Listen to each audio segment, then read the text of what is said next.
হবে কি করে এরকম ছিলাম আমি, বাস্তবিক থাকা যায় না, কিন্তু ভগবানের কৃপাতে কোন রকমে বেঁচে থাকা যায়। হ্যাঁ, এবং তারপরে আপনারা শুনলে আশ্চর্য হয়ে যাবে যে পাশ্চাত্য দেশে এতই অবনতি যে তারা সব গর্ভস্রাব করছে। ওই যে ছেলেটা গর্ভের ভেতরে আছে তাকে মেরে ফেলছে। এখানেও সব শুরু হয়ে গেছে। মানে এই সব লোক যারা পূর্বকালেতে অন্যের অন্যায় করেছে, তারা এই গর্ভ থেকে বেরোতেও পারে না। ওই গর্ভের ভেতরে যদি মরতে হয়, মরে আবার একটা গর্ভের মধ্যে তাকে যেতে হয়। সে যে গর্ভের ভেতরে থাকা কি কষ্টটা, সেটা ডেসক্রিপশনটা শুনলেই আমাদের বোঝা উচিত যে কত কষ্ট, কিন্তু সেসব আমরা গ্রাহ্য করছি। সেটা আমরা গ্রাহ্য করছি না, যাও যা হবে তা এখন তো ফুর্তি করে নাও। এর নাম হচ্ছে মূর্খতা। যারা মনুষ্য জীবনের মূল্যটা বুঝতে পারলে না, কেবল পশুর মতন আহার ও নিদ্রা ভয়ময় থন, এই হচ্ছে পশুর কার্য। খাওয়া, শোয়া আর স্ত্রী সঙ্গ করা আর ভয় পাওয়া, চারটে। এই পশুরা আছে, কুকুরও খায়, কুকুরও শুয়ে থাকে, আর কুকুরও স্ত্রী সঙ্গ করে, আর কুকুরও ভয় পায়, ভয় থেকে বাঁচবার জন্য চেষ্টা করে। মানুষও তাই করে। যদি তাহলে কুকুরের সঙ্গে মানুষের সঙ্গে তফাৎ কি হবে? মানুষের যদি খালি ওই চারটে জিনিসই নিয়ে রইল, যে কি করে ভালো করে খাবো, কি করে ভালো করে শোবো, আর কি করে ভালো করে স্ত্রী সঙ্গ করবো, আর কি করে নিজেকে বাঁচাবো, এটা তো ভগবানের হাতে আছে। সকলকে দিয়েছে একটা সুবিধে, খাবারও সুবিধে দিয়েছে। সেদিন আমি ইউনিভার্সিটিতে লেকচার দিয়েছিলাম, সেখানে তাই ছেলেরা সব তো এখন সব রিচেড হয়ে গেছে। একটি ছেলে এসে, বেশ ভালো বিদ্বান সব ওখানে ইউনিভার্সিটিতে সব উপস্থিত ছিল, বড় বড় পণ্ডিতরা। একটি ছেলে এসে, আজকাল তো সব ন্যাক্সালাইট সব হয়েছে, বলছে যে স্বামীজি আপনার কথা, এই যে পারমার্থিক কথা, এটা আমাদের শুনে খুব প্রিয় লাগছে না, সেই জন্য অনেক ছেলে এই সভা থেকে চলে গেছে। তা বাস্তবিক আমাদের এখন কি করে বাঁচবো, কি করে খাবো, এই বিষয়ে কিছু আমরা শুনলে আমাদের ভালো। তা আমি তাই জবাবটা দিয়েছিলাম, ভগবানের রাজত্বতে হাতি যে একসঙ্গে এক মান খায়, তাকে খেতে দিচ্ছে ভগবান। আর পিঁপড়ে যে 1 গ্রেন চিনি খায়, তাকেও দিচ্ছে খেতে। 84 লাখ জনে অনেক রকম জন্তু আছে। আফ্রিকাতে সব কোটি কোটি হাতি আছে, আমরা সব দেখে এসেছি। হাতি, সিংহী সব একসঙ্গে। একটা ন্যাশনাল গার্ডেন আছে, সেখানে ছাড়া আছে, গভর্নমেন্ট থেকে খেতে দেয় বা পুষে রেখেছে, মনে হচ্ছে যেমন বেশ জঙ্গলে। কিন্তু না পুষলেও তারা তো খায়। তা হাতি খেতে পায়, পাখি খেতে পায়, পক্ষী জানোয়ার খেতে পায়। কোন জানোয়ারটা না খেয়ে মরে গেছে, কোন পাখিটা না খেয়ে মরে? তোমরা যে খেতে পাচ্ছ না, এর জন্য দায়ী হচ্ছে তোমাদের ইউনিভার্সিটি। তোমাদের এই যে বোকার মতন শেখাচ্ছে, এই জন্য দায়ী। আর তুমি যে বলছো যে ভগবানের কথা আমাদের ভালো লাগলো না, সেজন্য অনেকে চলে গেছে, এটার উত্তর হচ্ছে ভগবত গীতাতেই আছে। নমাং দুষ্কৃতি নম মূঢ়া প্রবদন্তে নরাধমা মায়া অপরিত জ্ঞানা আসুরি ভাবমাস। ভগবানের কথায় রুচি কার হয় না? এই 4টে ক্লাস। দুষ্কৃতি ন, দুষ্কৃতি ন মানে মাথাটা খুব ভালো, কেবল কিন্তু লাগাচ্ছে দুষ্কার্য। কৃতি, কৃতি মানে হচ্ছে মেরিটোরিয়াস, যার মেরিট খুব ভালো, কিন্তু কথাটা ব্যবহার হয়েছে দুষ্কৃতি। যারা চোর, জোচ্চোর, বদমাইশ, তাদের যে মাথা নেই কথা বলা যাবে না। মাথা খুব আছে ভালো, কিন্তু লাগায় ওই পাপ কাজেতে লাগে, তাদের বলা হয়েছে দুষ্কৃতি। নমাং দুষ্কৃতি নাম মূঢ়া। আর এক ক্লাস আছে বোকাল। মূঢ়া মানে হচ্ছে গাধা। গাধা কেন বলা হয়েছে? বিশ্বনাথ চক্রবর্তী কর্মীদেরকে গাধা বলেছে। কেন বলেছেন না, গাধা ধোবার গাধা, ধোবার গাধা 10 মণ কাপড় মানে পিঠেতে বোঝা নিয়ে নড়তে পারছে না, কিন্তু যাচ্ছে সেই ঘাটেতে, তার একখানাও কাপড় নয়। আর তারপর থেকে এত বোঝা বইছে কি জন্যে না, ওই ধোপা তাকে দুটি ঘাস দেবে খেতে। আর ঘাস তো সমস্ত জায়গায় ছড়াছড়ি রয়েছে, কিন্তু ওকে গাধা বলা হচ্ছে কেন? সে মনে করছে এই ঘাস আমি এই ধোপার কাছে ছাড়া আর কোথাও পাবো না। এই বুদ্ধির জন্য তাকে গাধা বলা হয়েছে। এই সব বড় বড় সব বিজনেসম্যান আমাদের তো সকলের সঙ্গে মিশতে দিতে হয়, কি পরিশ্রম করে, হ্যাঁ, কিন্তু বাড়িতে যে খায় হয়তো 2খানা কি 4খানা রুটি, বাস। আর কে যে খাচ্ছে, কে ভোগ করবে সে বিষয় না, হয়তো কিছুই খায় না, ডাক্তার হয়তো বারণই করে দিয়েছে তুমি কিছু খেতে পারবে না, সাবু ছাড়া। কিন্তু সে চিন্তা করে না যে আমি তো এই 4খানা রুটি খাই, এর জন্য এত পরিশ্রম করছি কেন? মনুষ্য জীবনটা কি এই গাধার মতন পরিশ্রম করবার জন্য হয়েছে নাকি? হ্যাঁ, না, মনুষ্য জীবনটা আছে অথাত ব্রহ্ম জিজ্ঞাসা। এই মনুষ্য জীবনটা হয়েছে ভগবানের বিষয়ে জিজ্ঞাসা করবার জন্য, এই গাধার মতন খাটবার জন্য না। কিন্তু লোকে মনে করেন এইটি সুখ। সে দিন রাত পরিশ্রম করে 24 ঘন্টা পরিশ্রম করছে, ওটাকে মনে করছে সে সুখ। এর নাম হচ্ছে গাধা। নমাং প্রবদন্তে মূঢ়া দুষ্কৃতিন নরাধমা। নরাধম কেন বলা হচ্ছে? যে এই জীবনটা হচ্ছে ভগবত ভজন করবার জন্যে, ভগবানের সঙ্গে আমার কি সম্পর্ক আছে জানবার জন্যে, ভগবান কি সেই বস্তু জানবার জন্যে, সেটা না করে আমি এই বাজে কাজে সময় নষ্ট করছি। এই জন্য নরাধমা। নর মানে মানুষ, আর অধম মানে একবারে নিচ, ছোট লোক, মানে জানে না নিজের উদ্দেশ্য কি। আর যদি বলেন যে মশাই অনেক সাল লেখাপড়া জানা লোক, বিএমএ পাস, সব ডিএসসি বিএসসি সব পাস করেছে, তারা তো ভগবত ভজন করছে না, হ্যাঁ, তারাও সব ওই মূঢ়া হয়ে গেল, নরাধম হয়ে গেল। এটা কি কথা? না, ভগবান বলছে মায়া অপরিত জ্ঞান। ওই যে তারা জ্ঞান লাভ করেছে, ওই যে আমার ইউনিভার্সিটির ছেলেগুলো এসে জিজ্ঞেস করলে যে কৃষ্ণ কথাতে আমাদের কোনো প্রীতি নাই, আমরা এখন কি খাবো, তার যদি কথা কিছু বলতে পারে। তো মায়া অপরিত, এত লেখাপড়া শিখতে লাভটা কি হলো? খেতে পশু পক্ষী খেতে পায়, সে খেতে পারছে না, তার লাভটা কি হলো? জ্ঞান লাভ করে। সেই জন্য মায়া অপরিত জ্ঞানা। কেন না? আসুরি ভাবমাশ্রিতা। এই লোকগুলি সব অসুর হয়ে গেছে। হ্যাঁ, অসুর আর সুর দুরকম লোক আছে।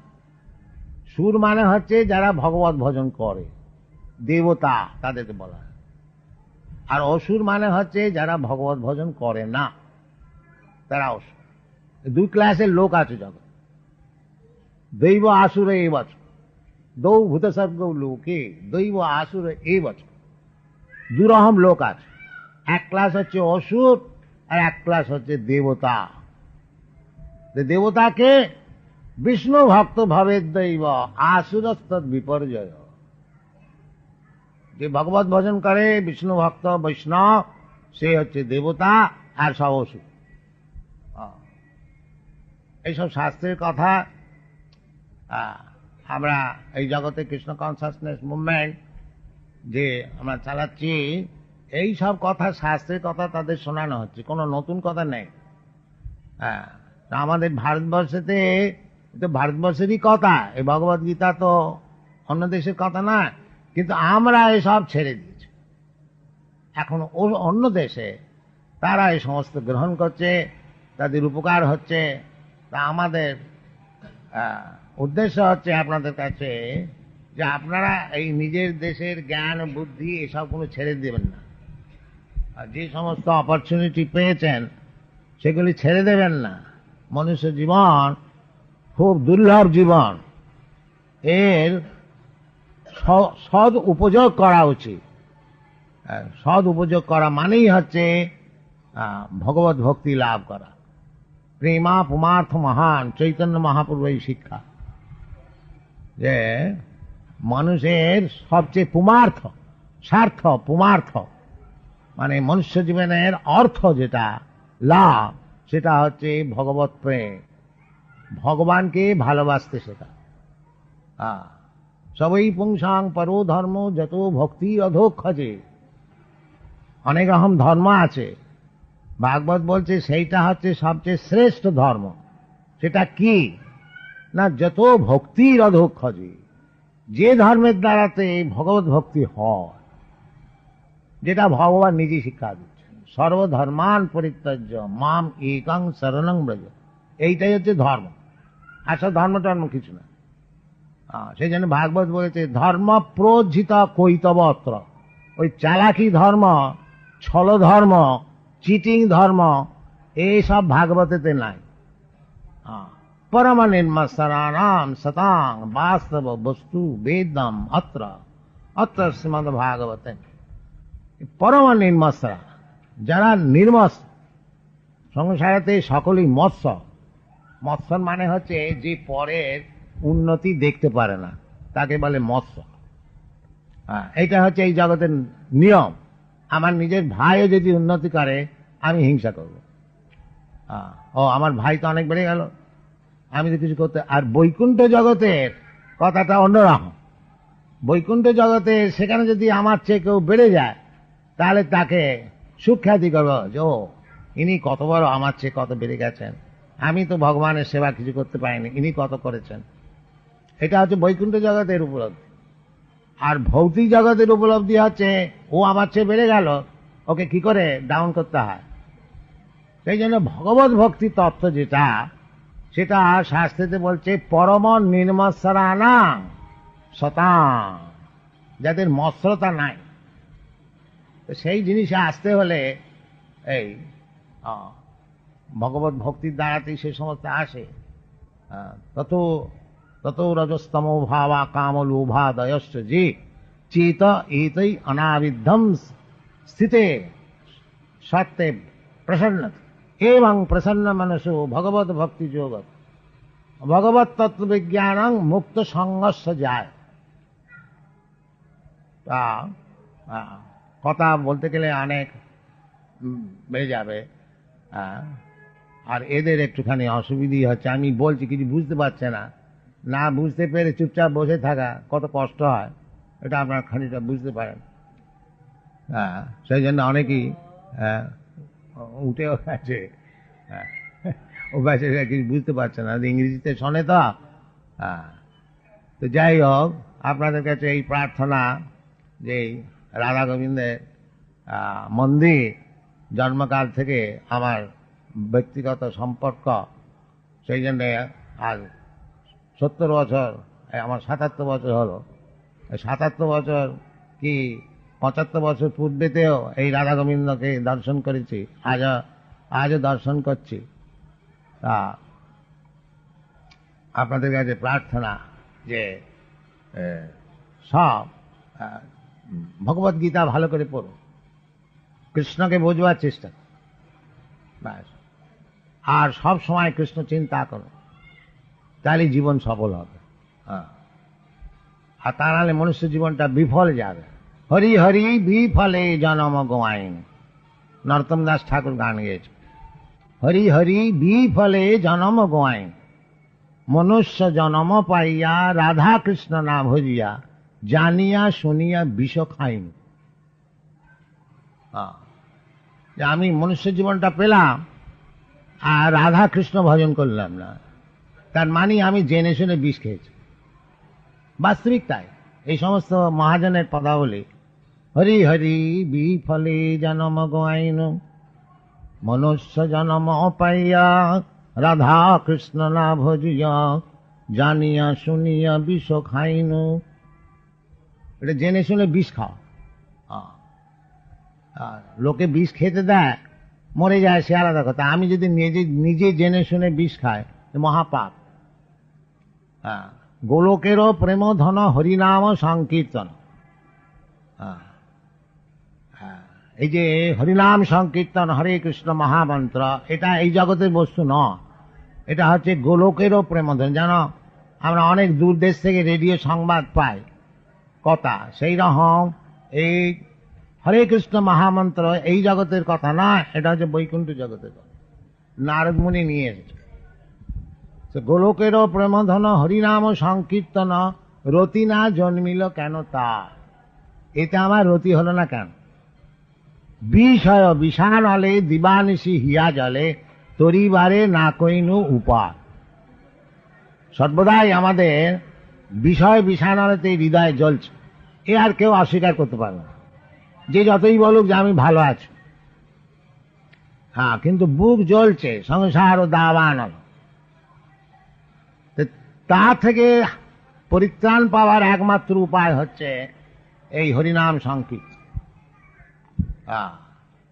ব্রজেন্দ্র নন্দন যেই শচীসুত হইল সেই, বলরাম হইল নিতাই। যে পূর্বেতে যিনি ব্রজেন্দ্র নন্দন হরি, যশোদানন্দন হরি, নন্দনন্দন হরি কৃষ্ণ, তিনি আবার শচীনন্দন হয়ে এসেছেন। আর বলরাম যিনি ছিলেন তিনি নিতাই হয়ে এসেছেন। ব্রজেন্দ্র নন্দন যেই শচীসুত হইল সেই, বলরাম হইল নিতাই। পাপি তাপি যত ছিল হরি নামে উদ্ধারিল, তার সাক্ষী জগাইয়ার মাথায়। কেন আমরা সব সাক্ষী চাই তো। আজই এই আমাদের ছেলেরা এই মায়াপুরেতে আমরা তো প্রসাদ বিতরণ দেখুন খেতে দিচ্ছি, একটু দেরি হয়েছে, তারা বলছে দেরি হয়ে গেছে, রান্নাঘরে ঢুকতে চায়, মানে খাবার দাবার যা আছে জোর করে নিয়ে আসতে। তো কেউ বাধা দিয়েছে, একটু মারপিটের মতন হয়েছে।